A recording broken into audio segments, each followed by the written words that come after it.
When I see you dancing, I'm like, hola, hola, hola, hola. With your move fancy, make me wanna hola, hola, hola, hola. I got your attention, spending that moolah, moolah, moolah, moolah. I'm a trunk popping, pocket, swola, swola, swola, swola. You're listening to the Greeks Gridiron, live with Ethan Haristadoulou. Welcome, everybody. It is Wednesday, January 27th, 2021. Slow day for the NFL, but we got all the news to talk about you from the last couple of days. We're going to kick things off first, starting with a question of the day. I got a couple of questions for you guys, actually. First things first, a lot of talk going around the league with quarterback situations here. Deshaun Watson being one, Matthew Stafford another, two of the bigger names that are kind of getting tossed around right now. I've been seeing some pundits are saying anywhere from up to 18 quarterbacks might be moving this season. I think that's a little bit insane, but definitely possible. I would say maybe, but definitely Deshaun Watson and Matthew Stafford being the two people that I think personally are the most likely to move. Obviously, Matthew Stafford 100% moving. It was just announced not too long ago that he is actually eyeing the Indianapolis Colts. There's a lot of smoke in the fire with him moving to Indy. So in my personal opinion, that seems to be the best place for him to go, be it the good defense that they have, the young receiving core, Jonathan Taylor, an absolute stud at running back. The offensive line, of course, as well, top 5 in the league, if not top 3. And I would even argue one of the best, being held by Quentin Nelson there, anchoring the left side. But yeah, so let's throw the question out there to you guys. Comment down in the chat section for sure. I'd love to see what you guys are thinking. So first, Deshaun Watson. Do you think he's even going to get traded? There's a lot of fuel on the fire saying that he might not. Who knows? It seems to be like a 50-50 split almost. Half the people think that he's not going anywhere. The other half thinks that he really wants out of that Houston Texans organization. And there's a strong possibility that he might be on his way out. Who knows? So do you think Deshaun Watson's going to get traded? Secondly, Watson and Stafford, those two being the two biggest names that are kind of getting thrown around right now. Where do you think that they're going to go? I already kind of gave my opinion. I definitely think that Stafford's going to Indianapolis. There's just way too many people saying that he is, and on top of the rumor mill saying that he is eyeing to get his way on out of there and into Indianapolis, it just seems like that's probably where he's going to go. They have the cap space. They have, Chris Ballard showed last year he's not afraid to trade a first-round pick and swing for a big piece. They picked up DeForest Buckner last year. He ended up being an all-pro pick for them. I mean, he essentially drafted DeForest Buckner, an all-pro player for the team. So I could definitely see Chris Ballard making a play for that. They have the cap space. They have the draft capital. It seems like people are saying maybe 2 first-round picks for Matthew Stafford. So if that's the case, the Colts could definitely push away their first-round pick for this year and the following year if that's something that they're looking into doing. And then Deshaun Watson, I mean, there's a number of places, really, when you look at the quarterback-needy teams. I mean, and just to name a few, outside of Indy, you're looking at the 49ers, the Rams, the Panthers, what do you got? Washington. Who else? The Bears. I mean, there's so many teams in the league right now that could use a quarterbacking upgrade. I'd love to see Deshaun Watson on the 49ers. I think that, they need a better quarterback than Jimmy Garoppolo. I'm not saying that he's not good, but I'm also saying he's not great. So I don't really think he did bring them to the Super Bowl last year, but that defense was also out of this world, and I would say, and the running game, so I would partially give more credit to them than anything else. I think if they had someone like Deshaun Watson right then and there next season, boom, Super Bowl contender right on the spot. Their defense is still great. They still have a good team entirely on the offensive side of the football as well.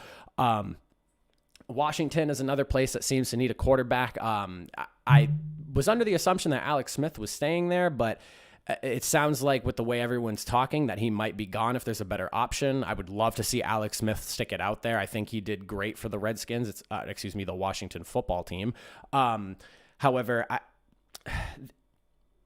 I don't know if he's the answer for them. He's already so old. Injury history is not great. His story is amazing. I have a feeling he's getting comeback player of the year. I'd be shocked if he didn't. I don't think that there's anyone more deserving than him. Carolina being another team. The Bears, their defense is awesome. They have good offensive pieces. I know Allen Robinson it can definitely be tough messing up their name sometimes. But Washington football team. But yeah, so the Bears, they have Allen Robinson, who's going to be leaving. If they were to re-sign him, Tariq Cohen, the line's not great, but not terrible. And then their defense is obviously awesome, being anchored by Khalil Mack. I mean, they have a good defensive unit. They have good weapons on offense. It seems that they were kind of held back by the quarterback position as well. So that's another good place for him to go. But outside of that, the LA Rams, Sean McVay doesn't sound like he's too sold on Goff staying around. Even the GM himself, a lot of interesting words being thrown around that makes it seem like Goff might be out of LA potentially if the right scenario kind of plays out. So it'll be interesting to see where they go. But Deshaun Watson, does he get traded? And then Matt Stafford and Deshaun Watson, where do you think they're going to go? Also, the Jets. The Jets have the picks and the firepower to trade for him from the Texans. I mean, they have I think it's 4 first-round picks in the next couple of years. So, I mean, with that, it seems like Deshaun Watson's going to call for a massive treasure chest of picks. The Jets have the capital for it from their previous trades and things like that from the last few years.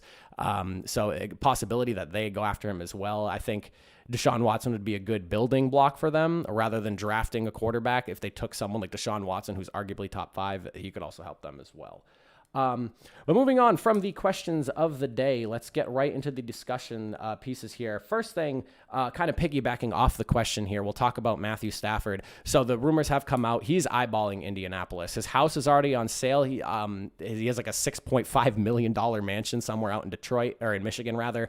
And he's already had it put up for sale. So he's definitely on his way out. It sounds like he's targeting Indianapolis as a spot. I mean, aside from the teams mentioned before, 49ers, Bears, Washington's, Rams, the Colts just seem to be the smart place for him to go. And it seems like the Lions organization wants to send him somewhere he can succeed rather than fail.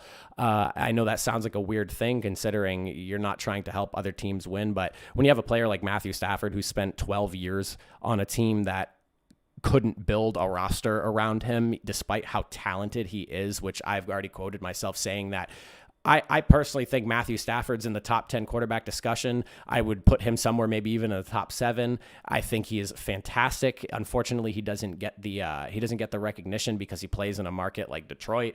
So he doesn't. Some of the throws that you see all over the, ESPN, NFL.com, all those places where, Pat Mahomes, Aaron Rodgers, they're putting up their highlights every single week. Matthew Stafford is just as capable of those no-look throws. This guy has many a fourth quarter comebacks. I mean, Matthew Stafford's an awesome quarterback. It's the situation that he's been in, unfortunately, has not been good for him. But yeah, it seems like Indianapolis is the way to go. A lot of people are saying maybe by the end of the week, if not next week, he's probably going to be gone. But I know that he has a deadline for a roster bonus. I want to say March 10th. So, I mean, within the next month, Stafford's going to be out of there. Outside of that, it seems like speaking of Texans and that kind of talk as well, Texans are taking second looks at the Bills defensive coordinator, Leslie Frazier, and then also the assistant head coach of the Ravens, David Culley. I don't know who would want to take that job. I understand it's the NFL. You want a head coaching gig. The Bills players and the entire organization have been coming out in droves talking about how deserving Leslie Frazier is of a head coaching position. I definitely agree. He has been a hell of a defensive coordinator for the Bills for the last 4 years. I mean, every single year that Bills defense is something to reckon with. They weren't able to get as much pressure this year as in past years, but I mean, beyond that defense has been awesome. It is a big reason as to why they're a contender now, and they made it to the AFC Championship game this past week.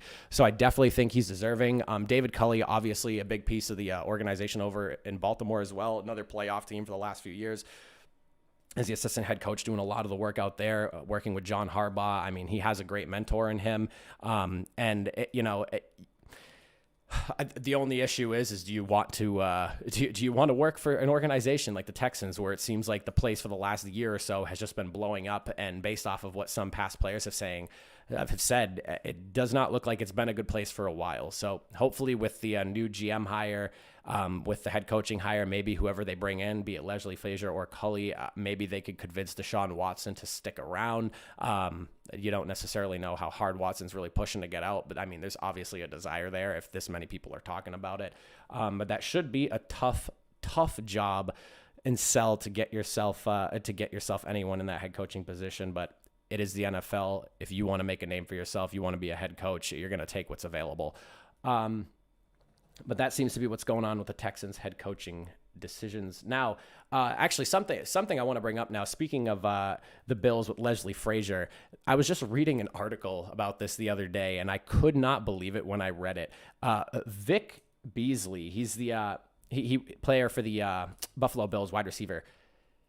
He played the last 3 playoff games, from the wild card to the divisional route into the AFC Championship, with a broken fibula. That's right, a broken fibula. For those of you that don't know what a fibula is, it's one of those bones that are inside your shin there off to the side. He played on that for 3 weeks. He was quoted as saying that it was pretty bad when it happened, and then the following week after that, he said the pain kind of subsided, and then when he got into the AFC Championship game, he said, he wasn't really thinking about it too much, but the mental, and this is something that, kind of I feel gets lost with NFL players and just and any professional athlete, is these people are built to push through pain on levels that, a normal person probably would never even consider working through. A broken fibula, which your leg essentially holds your entire body weight, that's intense. I could not imagine. I mean, running at, maybe not his top speeds, but as fast as he possibly can on a broken fibula, the cuts that he has to make as a wide receiver, jumping up into the air to make a catch and then landing on that. My God, I cannot believe the pain tolerance. So shout out to Vic Beasley, an absolute psychopath, to be able to continue to play on a broken fibula, not even just for and on top of that, like you want to talk about insane, like it wasn't even that, he hurt himself in the game, didn't know, so he just continued on playing because he wanted to push through for that one game. No, he was like, okay, broken fibula, I'm going to play next week, and then again, still broken fibula. Oh, it's not hurting as bad. Let me do it again for 3 weeks in a row. I mean, that's hats off to Vic Beasley, tough son of the gun. He's a great wide receiver, also very underrated too. Stephon Diggs being on the Bills, he gets a bulk share of the catches, the looks, and everything like that. And I mean, being one of the top receivers in the league this past season, a lot of the notoriety was going to him. But I mean, very underrated. Vic Beasley, he makes all the catches that they need to out of the slot. Great hands, great route runner, and clearly tough as hell to be playing on to having a broken bone in your leg for 3 weeks, and says, you know what, I'm just going to keep playing. Piggybacking off the wide receiver talk, though, outside of Vic Beasley and his broken fibula, I was reading an article actually a little bit before I went live here, talking about this year's rookie draft class at wide receivers, and some pretty crazy numbers popping up here. This all things considered, when you look at the way the NFL kind of had to adapt with the world's situation here. No offseason, there was no preseason. Everything was done over Zoom, all the work. Now, this draft class at wide receiver was expected to be a great one. Going into the draft last year, a lot of conversation about how good the draft class is going to be. But let's just talk about some of these numbers here real quick that I pulled from the article.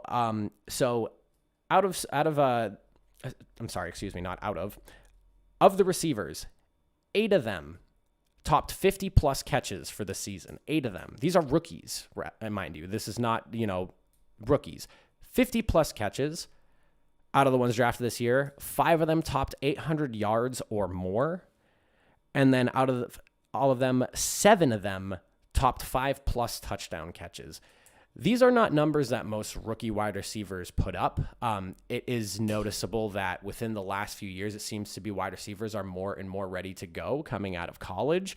But that's some serious, serious production. And then the article was arguing about whether this would be considered the best rookie draft class. Obviously, a rookie draft class in terms of wide receivers, obviously, you have a hard argument there for the first season. I mean, those numbers, outstanding.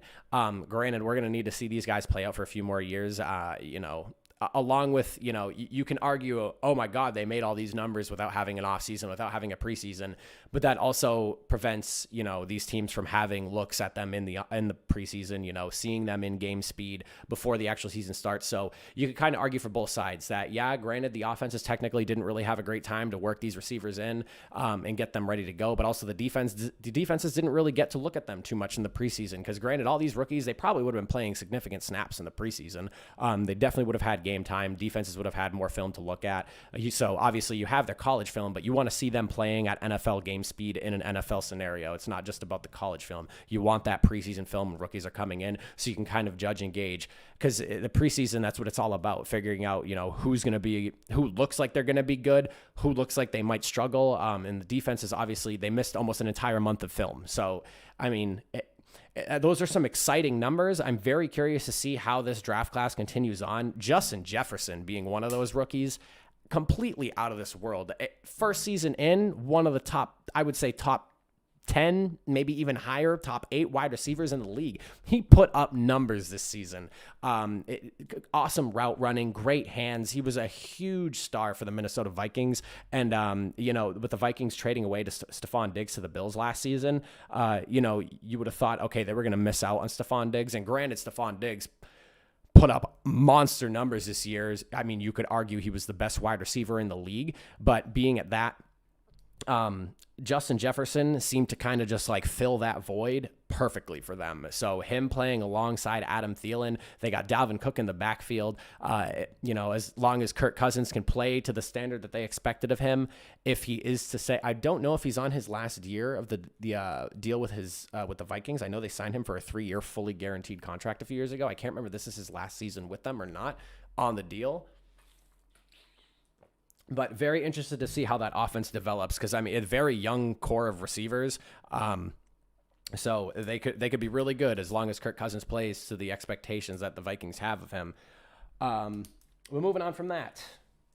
Speaking of the Vikings, actually, as we can keep dialing into them, a lot of people asking Kyle Rudolph if he's going to be taking a pay cut, and it sounds like he does not want to. Obviously, with the salary cap situation going on this year, you're kind of put in a situation where teams are going to inevitably have to make some cuts. A lot of people, and this needs to start getting talked about more and more as we're progressing closer and closer to the offseason, because they always have, Black Monday is a real thing in the NFL where teams start firing their coaches once the playoffs hit, and then especially more so once after the Super Bowl and the offseason moves start really happening, you're going to start seeing some big names get moved around that you might not expect.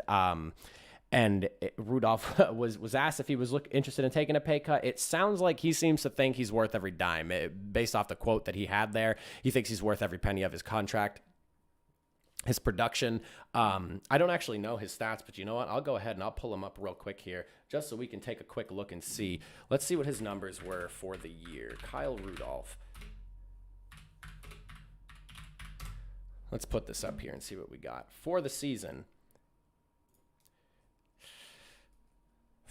so for the season, he was looking at, 28 receptions, 334 yards, and a single touchdown. Based off the amount of money, because I know Kyle Rudolph signed an extension when he was playing really well a few years back. This is an example of potentially a cap casualty. If he's someone that feels he's worth every dime and he doesn't want to be moved and he doesn't want to, budge on the amount of money that he's being paid, you have a strong conversation as to, all right, if he's somebody that's not looking to renegotiate with us, maybe push some of the money back, especially with what's happening in the salary cap next season. This is one of those examples of where cap casualty, it could be somebody that ends up getting cut. And that's going to be a pretty big situation for a lot of teams, in my opinion. It's going to be tough. Names that you probably don't expect, people that are on like the last year or two of their deal, they're going to end up being let go. And this is going to be a season more so than any other where some veterans might have to swallow some pride and be willing to take that less money if they don't want to leave the team that they're playing on. Because unless you are a top tier talent and you're somebody who's going to call in for a lot of teams bidding on you, it's going to be tough going into a market where teams like the New Orleans Saints, they're almost $100 million over the projected cap for next season. That's a lot of people that are going to have to either get let go or have contracts restructured.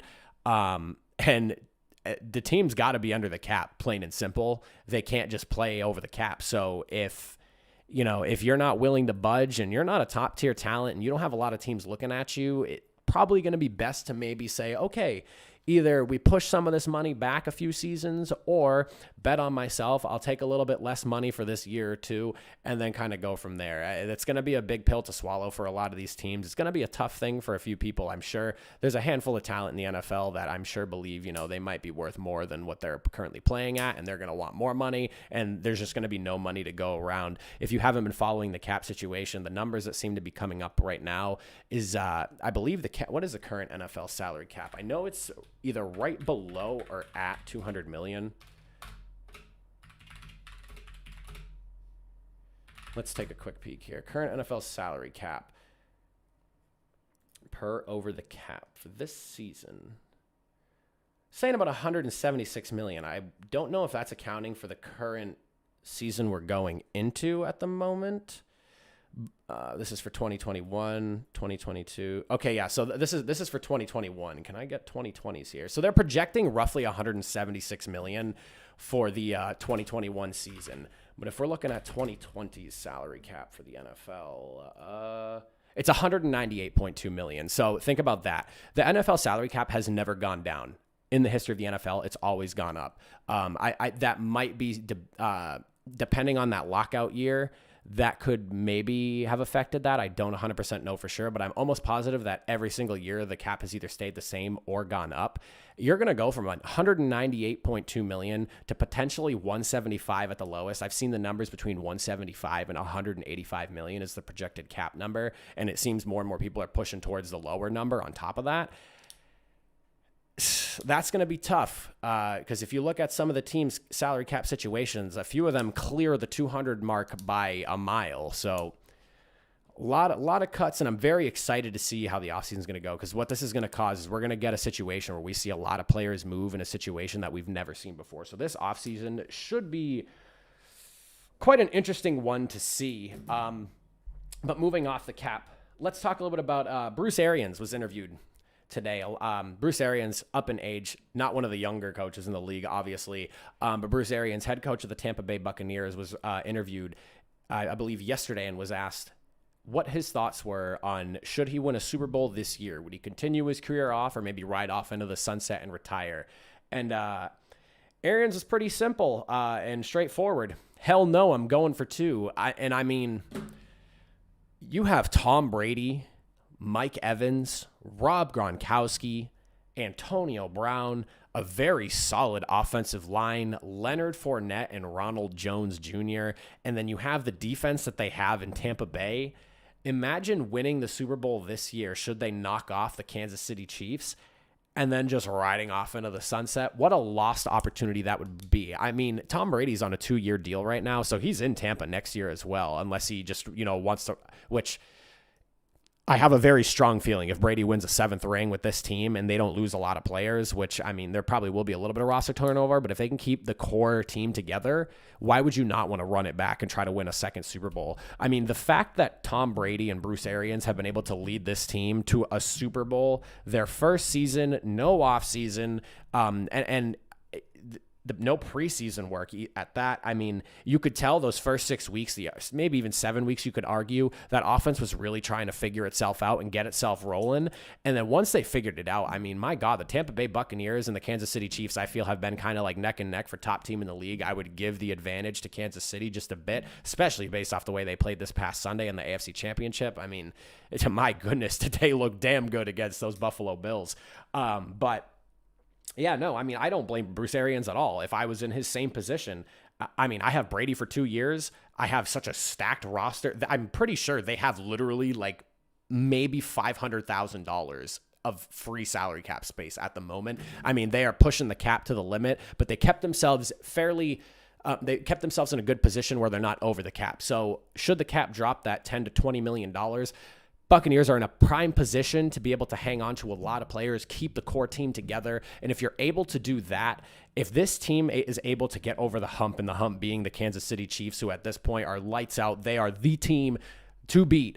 And you're already looking at the 27-24 victory that the Chiefs had over the Buccaneers earlier this season. If they're able to run it back and actually knock out the Kansas City Chiefs this time around, you are looking at one hell of a team for another year, potentially even, if the Bucs win back-to-back Super Bowls, Brady wants to play, he said, I believe he said into his 40s. And if they go back-to-back, then Arians is going to be around more than a year or two, especially leading a team. I would say that as long as Brady's going to be quarterbacking the Tampa Bay Buccaneers, which he's going to be quarterbacking as long as he's playing well, there is no reason for Bruce Arians to leave. Brady, if he's playing well, there's no reason for him to leave. Gronk, if he's enjoying himself the way he's saying, he gets to be himself, do his thing, have a good time out in Tampa, there's no reason for him to leave as long as he's healthy. Same with, as long as they have the money and the people are able to be on this team, there's no reason for anybody to leave. But yeah, hell no, Bruce Arians. I don't blame you. I'm going for 2 if I'm you, especially if you guys are able to win a Super Bowl. Keeping on the coaches talk though, Chargers offensive coordinator and the head coach, off their new offensive coordinator being Joe Lombardi. He just went through a handful of interviews recently when he was finally allowed to speak to media for the Chargers. And I actually watched an interview with Brandon Staley, the new head coach of the head Chargers. My goodness, the Los Angeles Chargers. Both seem very excited for Justin Herbert. If you have not seen Herbert's body of work from this first season, go back and check out his highlights. There's got to be somewhere that you can watch all those highlights. If the NFL didn't put it together, there is going to be somebody out there, be it, if it's somebody on YouTube or somewhere else, anywhere that you can find football highlights, somebody has had to have put together a highlight reel for Justin Herbert. Justin Herbert's my pick for Offensive Rookie of the Year. He broke just about every passing record you could have for a rookie in his first season. I know he'd passed the touchdown record. I believe he hit the yards record as well. There's literally no reason for him to not win the Offensive Rookie of the Year award. With how questionable that team is in terms of coaching this past year, and then not really having the pieces outside of Keenan Allen, Herbert lit it up. He looked like an absolute stud. He has the velocity on the football. He's got the decision making, the accuracy. When the pocket breaks down and the pressure starts flooding in, he keeps his. A lot of quarterbacks they can fall into that paranoia state where they feel the pressure coming in. You could just see Herbert. He stands up in that pocket and he's just firing darts down the field. So he looks legit. He looks legit. I know that we lost Joe Burrow pretty early in the season, unfortunately for the Bengals, and he was looking awesome as well. But him and Joe Burrow, if Joe Burrow can come back from his injury and play at the level he was, the AFC's quarterbacking situation is looking very stacked, and the NFC is going to be put into a very, very tough spot because you're going to be looking at Joe Burrow, Justin Herbert, Pat Mahomes, Lamar Jackson, Josh Allen, and then if Trevor Lawrence is as good as advertised from college, and then you also have Justin Fields coming out as well, who was great at Ohio State. That's a lot of quarterbacking firepower in the NFL. And, at the end of the day, it does take a top-tier quarterback to lead a team to the Super Bowl. Just ask Tom Brady. He's no slouch. The man has 6 rings. He's playing in his 10th Super Bowl coming up. The proof is in the pudding. But, man, Justin Herbert going to be something else. And if I'm his offensive coordinator or his head coach, I am just as excited to see what he's going to be doing in the next few years and just building that team out and around him. If they can just get, if they can draft a new wide receiver, because Keenan Allen, he's not old, but he's starting to get up there. Keenan Allen's been around for a while now. I don't think he's underrated, but some people would argue he is underrated. I think Allen's an awesome route runner. He has great hands. He does a great job over there in I want to say San Diego, Los Angeles. But, if you can get a good wide receiver, they need a new running back. Obviously, they traded away Melvin Gordon, or they released, I can't remember, traded or released Melvin Gordon away. So, they need the pieces. They need a running back to make his job a little bit easier. They need another wide receiver to help, ease in Herbert some more. And if that defense can get it together, man, they have some good pieces. Joey Bosa's out there. They also have Melvin Ingram on the other side there. So they have a lot of the pieces. They have the pass rush. Their corners are no slouches either. They have a great defensive backfield. If they can just get those offensive pieces, and as long as the head coaching decision-making is good, because this past season, they seem to have been getting out-coached a lot. When the Patriots played the Chargers, that was a very prime example of how Anthony Lynn he's just not the answer. He was not the answer for that head coaching position, getting completely out-coached by a Patriots team that, went 7-9 and was 7-9 because Bill Belichick is a coaching genius and he's very good at situational football. But I mean, just a prime example of the coaching not being where it needs to be. So hopefully with Joe Lombardi running the things on the offensive side of the field and Brandon Staley putting together a great group around them, Justin Herbert, the Chargers, they should be a contender. And for being able to go from Phillip Rivers to someone who looked as good as Justin Herbert did in his first season, very big blessing for the Chargers, especially with their move from LA and everything to LA and everything, puts them in a very, very good position. But outside of that, let's talk a little bit about the college football power rankings. I was actually just looking at this. I'm going to go ahead and pull this up here. I want to be able to talk about this a little bit. So for the 21 season, this came out about a little bit over a week ago, but I didn't even know that this came out already. So I've been wanting to talk about this. I actually wanted to talk about this on Monday, and I totally forgot to because I just had a whole bunch of stuff to talk about, and I was a little bit frazzled with being unable to go live for my first broadcast. So looking at the power rankings here, we're just going to kind of go over the top, the top 25 that you would actually see through ESPN, through, all the big pundits and whatnot, all the big, stations and everything, the networks. Going through, this is their early top 25 for the 2021 season. This is from NCAA.com themselves. They have Alabama pinned at number 1, obviously the champs. You can't really argue at this point that Alabama shouldn't be the number 1 team. They completely rolled Ohio State in the finals. So, I mean, you kind of, who else are you going to put there? Clemson's put in at number 2. Both Trevor Lawrence and Travis Etienne are both, they're leaving. They're going into the draft. So, pretty good conversation on whether they actually belong there or not. They do. There's talent there, but you are losing a big piece at running back, and you're, who is argued as, the next big prospect at quarterback, both leaving the school the same year. Going to be tough. They finished number 3 in the final AP poll for last season, so interesting to see where they end up shaking out. But number 2, I would argue maybe number 3, 4, or 5. It's a big name school. They're obviously going to attract a lot of people for signing day, but at the same time, I have a hard time being able to see them at the number 2 position when they just got they just lost 2 of their biggest pieces on offense. They have Oklahoma at number 3. They were able to string together a lot of 8 consecutive wins at the end of the season after starting 1-2, and then they were able to beat out Iowa State in the Big 12 title game. So. Good argument for them being at number 3. They have, with Spencer Rattler coming back, they have the leader of the team on offense there, still going to be here. He should only get better and improve going into the 2021 season. So good opportunities for them there to continue on, especially with finishing the season strong. That's always huge. So hopefully that rolls over going into the next season. They got Georgia at number 4. They got JT Daniels out there, Zamir White, and James Cook. They're all coming back again for next season, so a lot of their core offense staying together. And if you know college football, points mean everything there. Iowa State's in at number 5. We got Ohio State falling all the way to number 6. They were the number 2 team and then got completely slaughtered by by Alabama in the college football playoff. But losing, Justin Fields isn't going to return. Tough conversation to say that they're going to be as good as they were this season, which, depending on what side of the coin you're on, you might even say that, they weren't as good as advertised because they got a complete whomping from the Alabama Crimson Tide. It'll be interesting to see how things shake out with them after losing their star quarterback. They got Texas A&M at number 7, Cincinnati, who was like a Cinderella story and this close to making it into the playoff because they made it in at, they were all season long. People were advocating for them. I mean, and you could argue they were pretty close.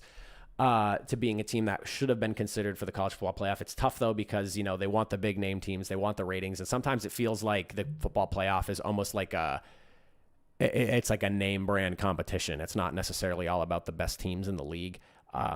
Hopefully, if they continue on, they just have to keep beating the big name schools. Honestly, that's kind of the thing is, it sucks because they kind of came out of nowhere and they were playing awesome. They're getting their quarterback to return. And there's going to be a little bit of turnover. They lost their defensive coordinator who went to Notre Dame, Marcus Freeman. So if they can just continue to string together the wins, beat the big teams that they have the opportunity to play, it's all about consistency. Alabama's been around, Clemson's been around, Ohio State's been around, Oklahoma's been around. Those are teams that, big name teams you see every single year. So you just got to stay in that conversation is how I kind of look at it.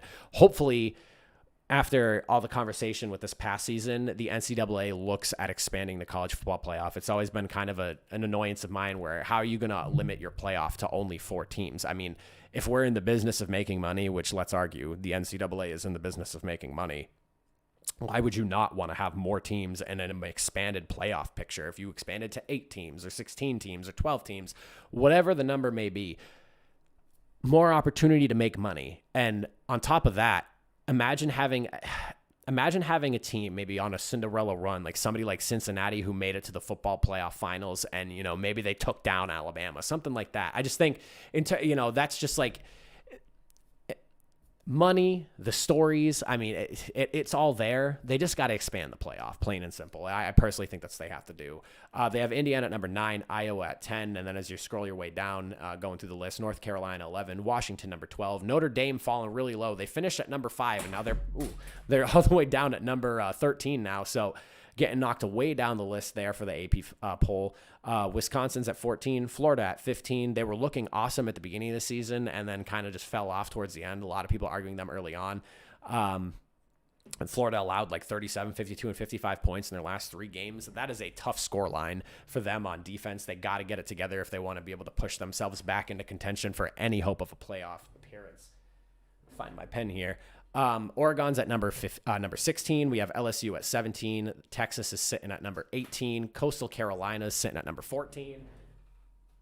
Pick up my pen there. We have Ole Miss at 20. Penn State 21. Miami's sitting at 22. Arizona State is at 23. USC at 24. And then they got Louisiana sitting at number 25. They won 10 games, but obviously wasn't enough. The fact that they were 10-1 and finished at 15 for the final of 2020, that's pretty crazy. You win 10 games, you only lose 1. You're finishing in the AP poll of number 15. Pretty wild. Hopefully they can work their way back up into that top 10 scenario so they can maybe push themselves back into a playoff spot. Obviously with the loss of Joe Burrow, probably took away a little bit of the spotlight from that team. I don't know. The way I look at the college football playoff, it almost seems like a popularity contest and who's getting talked about the most on top of having the big wins. But that's your top 25 for the college football. The preseason top 25, this is just kind of the initial ratings that everyone's kind of putting out for right now. Going off of that, on this show, as I've advertised, I want it to be about all things football, not just the NFL, not just college, but also about semi-pro leagues and, all those other leagues that are out there. Maybe, something in the spring league. I want something to talk about year round because obviously the NFL, we run from September, August, if you count the preseason, but from September until, that first week of February. A lot of dead space in between. Obviously, there's going to be the off-season stuff. You have signing day in February for college, things like this, the power rankings during the preseason, leading into the college football season for next year in the fall. There's the draft, combine, which actually was canceled this year, so pro days are going to be more important on top of that. But, typically in a typical offseason, you have all those things, signing day, the draft, free agency, offseason moves, things like that. But I want to talk about more than just the NFL and college. I want to talk about the other things as well. So a league that I plan on sharing a lot about and talking about as we roll into the month of April is when their season begins, is the National Arena League. They just recently redid their entire website. So this is the National Arena Football League. If you don't know what this is, it's essentially indoor football. It's on a 50-yard field, and they play on teams of 7 at a time as opposed to the normal 11 that you see in the NFL. So with that being said, they just redid their entire website, which I find hysterical because I was actually just going through their website maybe 2, 3, 4 days ago. And their website was, and I'll be completely upfront, it was a mess, borderline mess. It looked terrible. It looked like something that was out of like the early 2000s. It needed some love, and sure enough, a couple days later, I see a tweet come out from them and a post on their Instagram page, completely redesigned their website. I think it looks fantastic. It looks far more professional. I'm excited to see with everything coming up.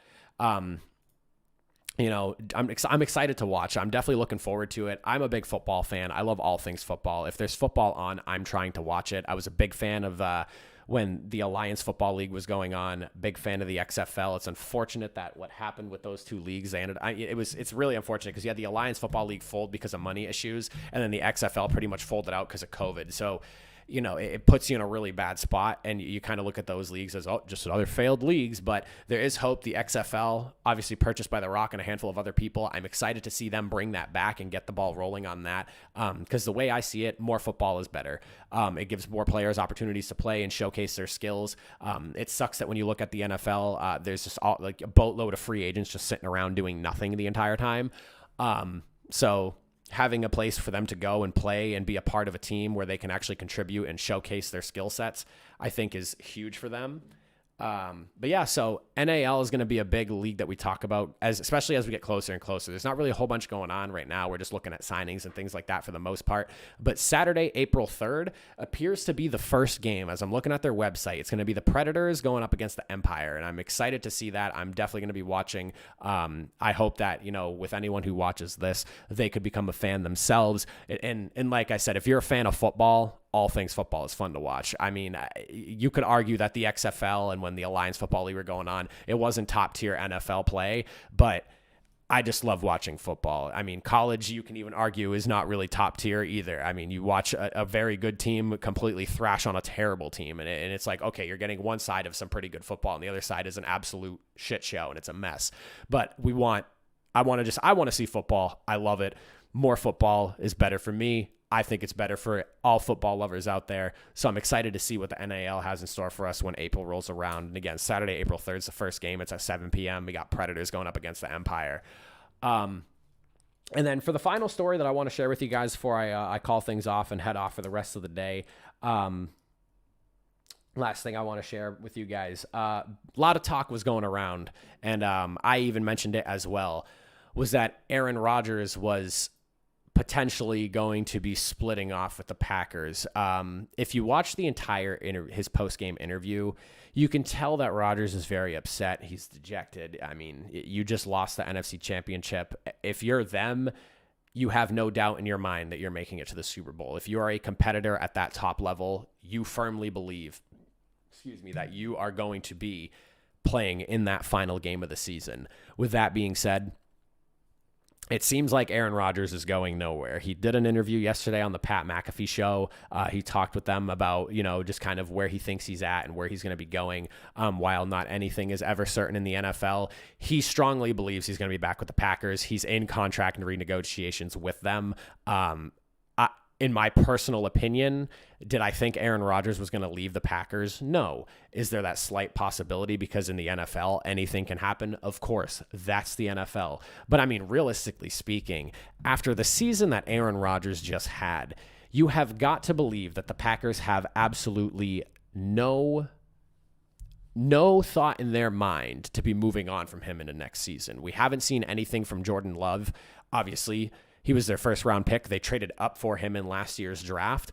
I mean, if you're the Packers, you got to keep Aaron Rodgers around for at least 2 or 3 more years. I think you'd be doing yourself a massive disservice if you did not keep him around for at least another 2 or 3 years, because Rodgers is playing at the top level. If he's not number one, he's going to be split in 1 and 2 with Pat Mahomes for the next handful of years. I mean, 48 touchdowns, over 4,000 yards, only 5 interceptions through the season.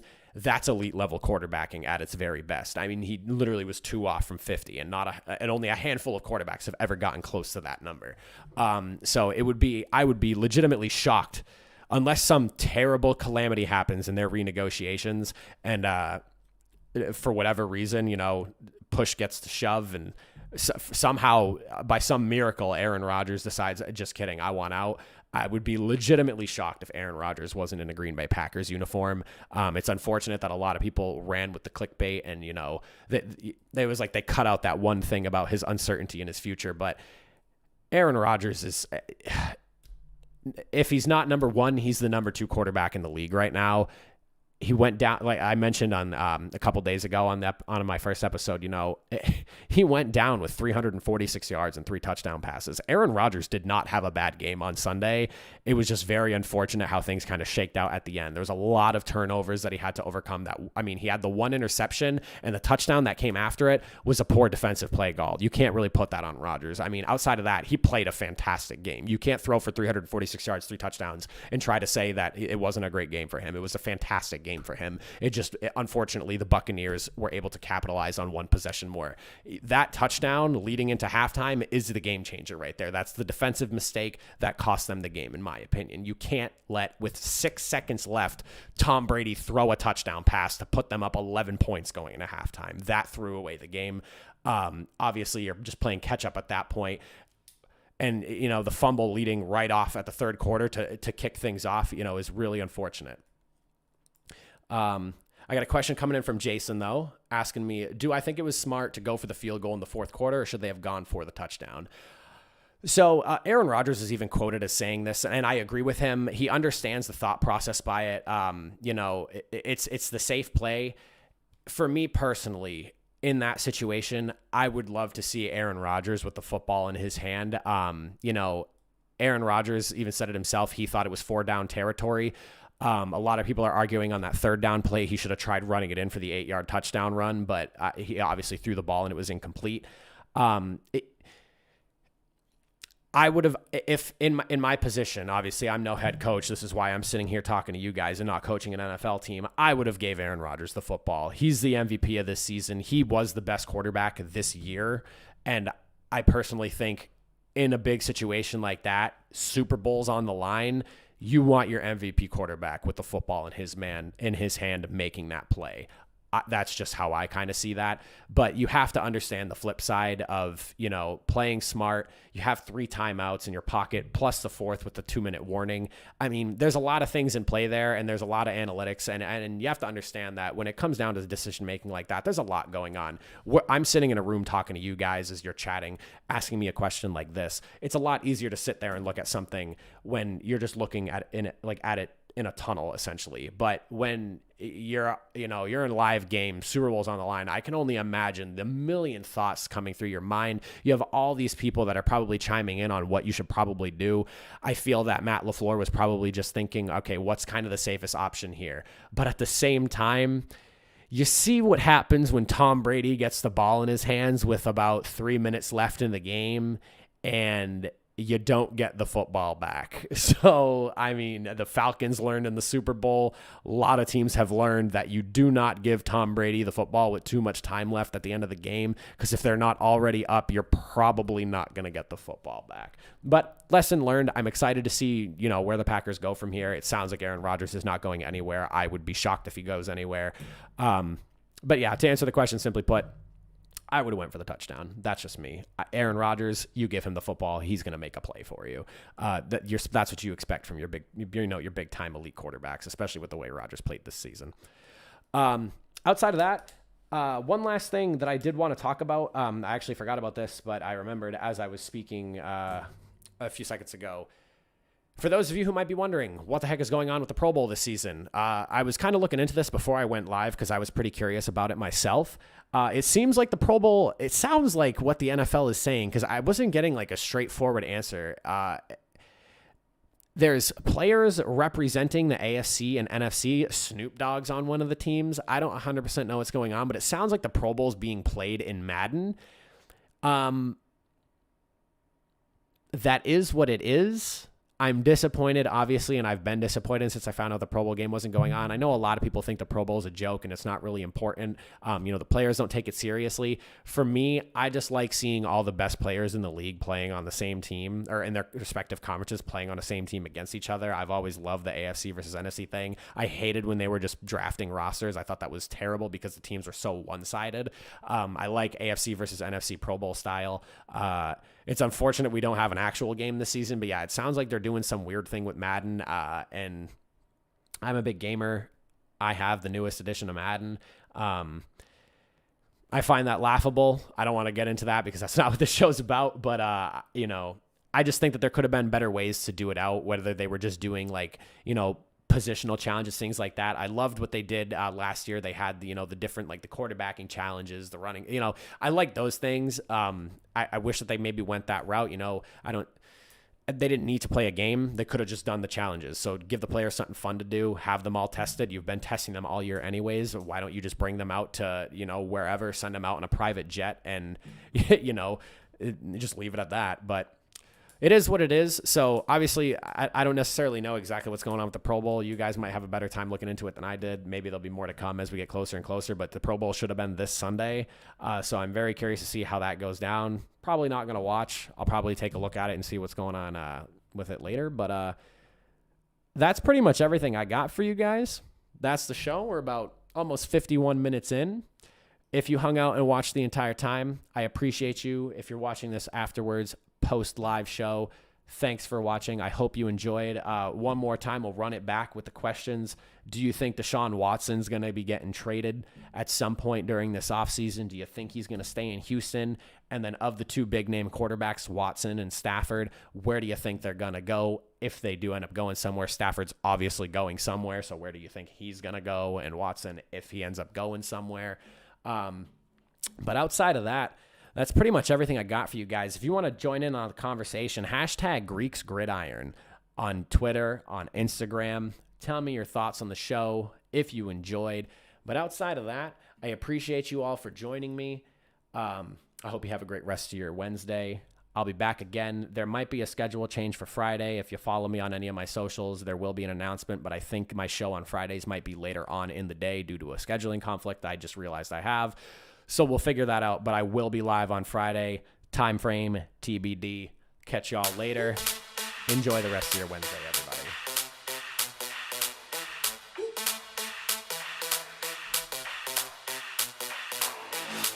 When I see you dancing, I'm like, hola, hola, hola, hola. With your move fancy, make me wanna hola, hola, hola, hola. I got your attention, spending that moolah, moolah, moolah, moolah. I'm a drop popping, pocket, swola, swola, swola, swola. You're listening to the Greeks Gridiron, live with Ethan Haristodulu. Swola, swola, swola, swola.